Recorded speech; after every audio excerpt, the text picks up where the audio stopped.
My name is Naomi Blake. I was 31 years old, working as an intake coordinator at a pediatric clinic in Minneapolis, when I discovered I apparently owned a house I had never set foot in and was 3 months behind on a mortgage I had never agreed to. The call came on a Wednesday afternoon. I was wrapping up patient records while half listening to my coworker joke about her toddler's latest tantrum when my cell buzzed with an unfamiliar number. I almost let it ring out, but something held me back. I stepped into the hallway and picked up. A man named Nathan from North Lakes Credit Union told me I was 3 months delinquent on a mortgage tied to a property on Highland Avenue. The amount owed was $623,000. I stood frozen in that hallway, unable to speak. I rented a one-bedroom near Hennepin Avenue. I had no down payment savings, no co-signer, no fantasy about homeownership in this economy. This had to be a scam. But then he read the address out loud, and something cold moved through me. My sister Alyssa and her husband Gavin had moved into a beautiful craftsman home on Highland just months earlier. I had visited once. We had eaten moose cake on the patio. I ended the call as calmly as I could and locked myself in the staff restroom. I pulled up my credit report with shaking hands. The account was right there. My name, my social security number, my address updated to their house. I did not cry. I did not scream. I did not call my sister. I just stared at my reflection as the pieces fell into place. This was not a clerical error. Someone had used my identity to purchase a $600,000 home, and I already knew exactly who. The rest of that workday passed in a haze. The cheerful clinic walls, the laughter drifting from the waiting area, the hum of printers and casual conversations between nurses, none of it reached me. I finished my shift on autopilot, smiling when expected, nodding when required. But something inside me had cracked open. That evening, back in my apartment, I sat on my worn green couch and stared at the ivy trailing over the windowsill. I had grown those plants from cuttings, nursed them through Minnesota winters, talked to them on hard nights. My apartment was not glamorous, but it was mine. Honest, uncomplicated. That was how I had always tried to live. I had never been interested in keeping up with anyone, not even Alyssa. She was 3 years older and had always been the one in the spotlight. Homecoming queen, real estate license by 22, a husband with a finance degree, a luxury SUV, a curated social media presence. And me, I processed patient intakes and scheduled surgeries. I owned one pair of heels and used my paid time off for dentist appointments. I never thought of myself as lacking anything. I thought of myself as at peace. But peace does not make headlines at family dinners. Every other Sunday, we gathered at my parents' home in St. Paul. My father would uncork a bottle of Cabernet and announce it was too young, while my mother set out her famous lasagna and insisted we take seconds before we had touched our firsts. Alyssa always arrived late and always made an entrance. Big laugh, big earrings, big stories. She would compliment my shoes and then casually ask if I had considered moving somewhere more grown up than a rental. I always laughed it off. It was easier than explaining that I had deliberately chosen stability over spectacle. My family never said it outright, but I knew I did not quite fit their picture of success. No ring, no big career milestone, no vacation photos from somewhere tropical. Just bills I paid on time and a life I was not ashamed of. And now, that life was being threatened by the people I had trusted most. That night, I barely slept. I lay awake, wondering how long Alyssa had been planning this. Had she photographed my ID while I was setting the table at Christmas? Had she copied my social security number from something in my bag during a family visit? Gavin had to have known. He was the one who had casually boasted about knowing how to make paperwork disappear. I was supposed to go over for dinner that coming weekend. Alyssa had texted earlier that week reminding me to bring dessert and asking if I was still available to watch their plants the following month. The audacity of that message made my jaw tighten. They were living in a house with my name on the deed, and they were asking me to water their plants. I showed up at North Lakes Credit Union the following day with my identification, my social security card, and a weight in my chest so heavy it made breathing feel like effort. The branch manager, Evan Carlson, led me to a gray-walled conference room and slid a folder across the table. Inside were loan documents, closing disclosures, and income statements, all bearing my name, my address, and a signature that looked almost like mine. Almost. He explained that everything had been processed online through uploaded documents, digital signatures, and submitted income verification. The income listed on the application was $198,000 annually. I made $42,000. His expression shifted.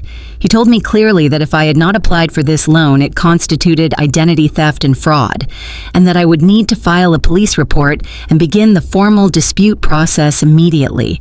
I asked for copies of everything and walked out clutching that folder like it was evidence in a trial, because it was. I drove to a nearby coffee shop, ordered a black coffee I never touched, and read every page. The days that followed blurred into a cascade of phone calls and quiet fury. I filed fraud alerts with the credit bureaus. My credit score, once a respectable 726, had dropped to 542. Beyond the mortgage, there was a home equity line, 3 maxed-out credit cards, and a personal loan, all in my name, all connected to an email address that differed from mine by a single character. naomiblake.mpl@gmail instead of my actual address. Easy to overlook, easy to explain away, unless you knew exactly what you were doing. I started building a case. A colleague's husband worked in digital forensics and connected me with a handwriting analyst who compared the mortgage signatures to verified samples of my real signature. His conclusion was direct. The signatures were forged, carefully done, but forged. He agreed to testify. Then I started looking for additional evidence, not through any official access, but through the cracks that appear when people try too hard to maintain a polished surface.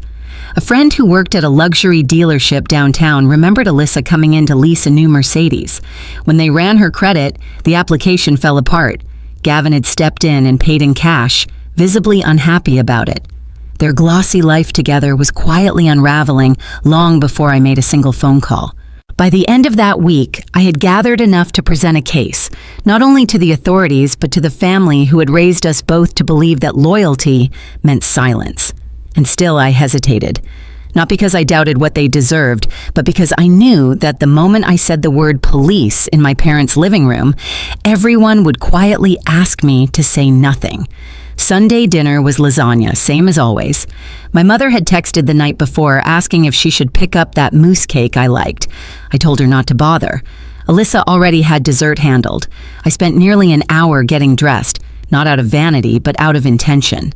I chose a navy blouse and dark slacks, composed, unshakable. Not the younger sister who always softened the room. Not tonight. The manila folder in my bag felt like it had its own gravity as I walked to my car. When I arrived, everything looked exactly as it always had. My father in his recliner with a glass of wine. My mother in her apron, moving effortlessly between the kitchen and the table. Gavin was helping with the garlic bread. Alyssa, naturally, arrived 5 minutes late. Hair perfectly curled, cream silk blouse untucked just enough to look casual and intentional at the same time. She greeted me like nothing in the world was wrong, said I looked put together, asked if there was a promotion she had not heard about. I smiled and told her I was just dressing for the occasion. Dinner unfolded the way 1,000 dinners before it had. My brother Sam and his wife talked about their home renovation. Alyssa described her new sunroom catching golden hour light just right. My mother laughed warmly. My father refilled glasses. The mousse cake sat in the refrigerator like a quiet accusation.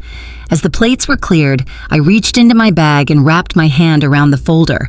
My chest felt tight, but not from fear. It was clarity, pure and total. I waited until the table went quiet, until forks rested and conversations drifted into comfortable pauses. Then I said there was something I needed to discuss with everyone. My mother looked up from refilling a glass, asked if everything was all right. Alyssa leaned forward with a smile and made a joke about me finally canceling my Friday plant watering routine for a date. The table laughed softly. I set the folder down. The silence that followed was a different kind entirely. I told them it was a police report, that I had filed it 3 days ago. My father sat straighter. I looked directly at Alyssa and told them it was about identity theft, about the purchase of a home using my name without my knowledge, about a mortgage I had never authorized and documents I had never signed. Her smile faltered. I told them the house in question was the one on Highland Avenue, the one she was currently living in. My mother gasped softly. I nodded and explained that the mortgage, the credit lines, all of it was registered under my name. Alyssa let out a sharp, brittle laugh and asked how that was even possible. I told her. Forgery, falsified income, a near-identical email address, and a submission trail originating from her old condo's IP address. I opened the folder and slid the documents across the table. Gavin stood up quickly, knocking his chair back slightly, and said we did not have to do this here. My father's voice came low and unfamiliar. He told Gavin to sit down. Alyssa's face had gone pale. She looked at the papers without touching them. Then, quietly, she said it was supposed to be temporary. I told her she had stolen my identity. She snapped back that I had not been using it, that I lived in a shoebox and made far less than I was worth, and that they had just needed time until Gavin's practice recovered. I told her not to turn this into some warped version of help. She had lied. She had built her life out of mine. Gavin exhaled and admitted he had told her it would come back on them.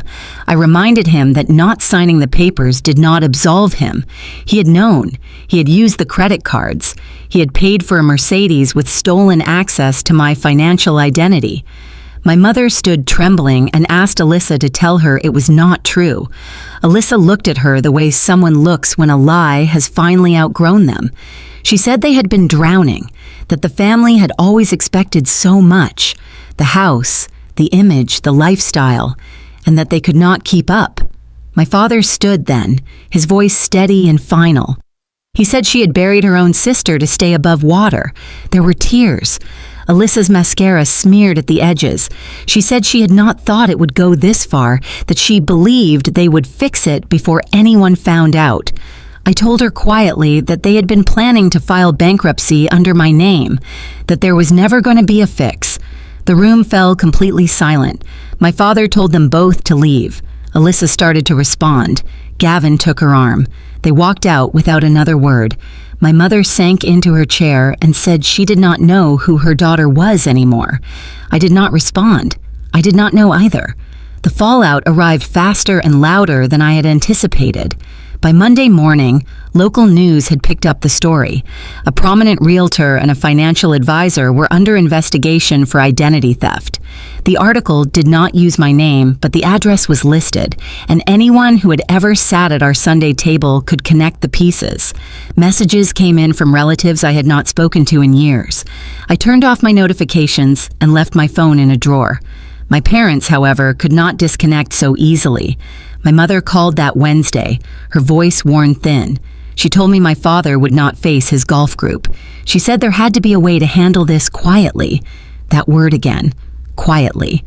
It was not the first time I had been asked to absorb someone else's consequences in silence. Growing up, when Alyssa lied or lashed out, I was the one told to take the high road. I had done it so many times that the road had eventually become a cliff. I told my mother that Alyssa had not made a mistake. She had made a series of deliberate choices and had every opportunity to stop. My mother reminded me that Alyssa could go to prison. Then she mentioned the children. Harper and Reed, 5 and 7 years old, bright and completely innocent. She asked if I wanted them growing up, visiting their mother through glass. It was the first moment I wavered. I did not want revenge. I wanted restoration. My credit, my name, my life. But I also sat with the weight of what justice would cost people who had done nothing wrong. My closest friend Stephanie arrived unannounced with 2 iced coffees and a look that made it clear she was not going to let me disappear into my own silence. She asked me one question. If a stranger had done this to me, would I have hesitated? I told her no. She asked why family should change that calculation. I did not answer out loud. I already knew I would not. The district attorney's office called that weekend. Formal charges were moving forward. They asked if I wanted to provide a statement before the hearing. I said yes. That night, I opened my phone for the first time in days and found one unread message from my mother. She said I had every right to be angry, but asked me not to let this ruin all of us. I typed 5 different replies and deleted every one of them. Then I sent a single sentence. She did that, not me. 9 months after my name was used to build someone else's dream, I signed a mortgage document of my own. My name, my choice, my terms. No forged income, no ghost email address, no falsified documents. Just me, a pen, and a truth I had earned through everything I had been forced to endure. The irony was not lost on me. My sister had hijacked my identity because she believed I was not aiming high enough. And here I was doing the very thing she had claimed I lacked the ambition to pursue. I bought a modest 2-bedroom in Bloomington.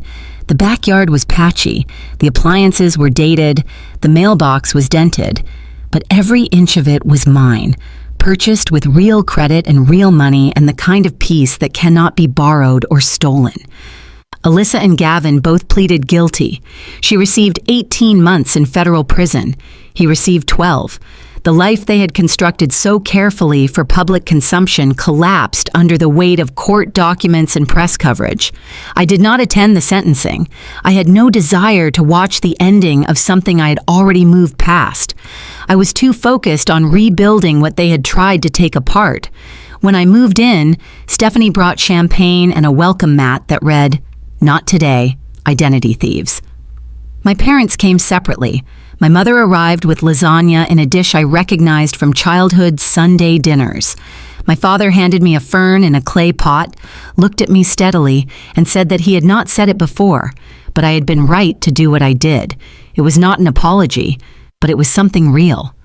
A few weeks later, a letter arrived in pink marker sealed with a unicorn sticker. It was from Harper. She wrote that she knew her mommy had done something really bad, that she still loved her, but that she loved me too. She had drawn a flower for my new house because her mommy had told her I was good at growing plants. She asked if she could visit someday. I held that letter for a long time. The betrayal had come close to breaking me, but this was never a story about ruin. It was always a story about planting something new. I may never fully forgive my sister, but I no longer need to live in the shadow of what she did. This house, imperfect as it is, was built on honesty, on boundaries that held, on a name that finally, completely, belongs to me again.